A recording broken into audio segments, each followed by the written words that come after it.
Gaudreau Environnement, c'est une entreprise de gestion intégrée de matières résiduelles.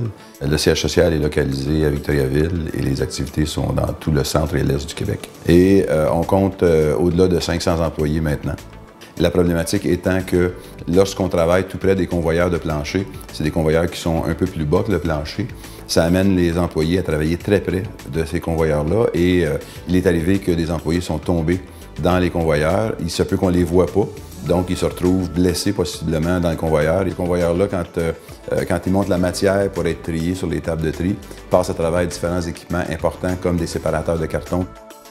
Le comité santé-sécurité, qui est formé de différents employés dans chacune des divisions, s'est assis avec, par la suite, les gens de recherche et développement pour dire « Nous, on pense que ça serait une bonne idée de développer quelque chose et quels sont les risques, ainsi de suite. » On voulait un système simple, qui soit identifiable à la personne pour qu'il soit repérable.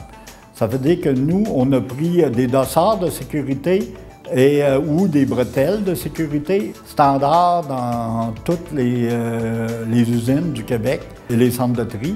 Et on a posé des puces à différents endroits sur les bretelles pour être détectées dans toutes les situations, qu'ils soient ensevelis ou non.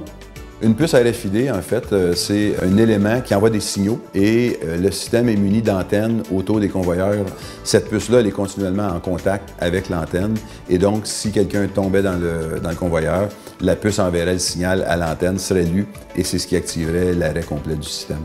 Chaque dossard possède 8 puces. Ça fait qu'en cas de chute, si une puce pouvait être fractionnée, il en reste 7 autres pour être détectées. Pour être sûr que le système soit tout le temps fonctionnel, il y a une borne de détection à l'entrée. À chaque matin, la personne passe, enregistre pour que toutes ces puces soient fonctionnelles, est enregistrée. Pour s'assurer que dans toutes les conditions imaginables, et même, je dirais, exagérées, inimaginables, ça serait détectable. On a même utilisé, évidemment, un mannequin pour les premiers tests pour s'assurer que tout ça fonctionnait.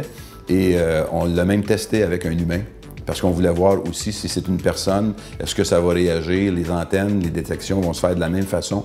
Dans tous les cas, dans 100% des cas, l'antenne pouvait détecter une personne, qu'elle soit immobile ou qu'elle soit un peu en panique. S'il y a un employé qui tombe dans le convoyeur de presse, là, ça fait partir un signal sonore, j'ai un signal visuel, puis à mon ordinateur, j'ai un signal aussi qui m'avise que, oups, il y a quelqu'un qui est tombé dans le convoyeur.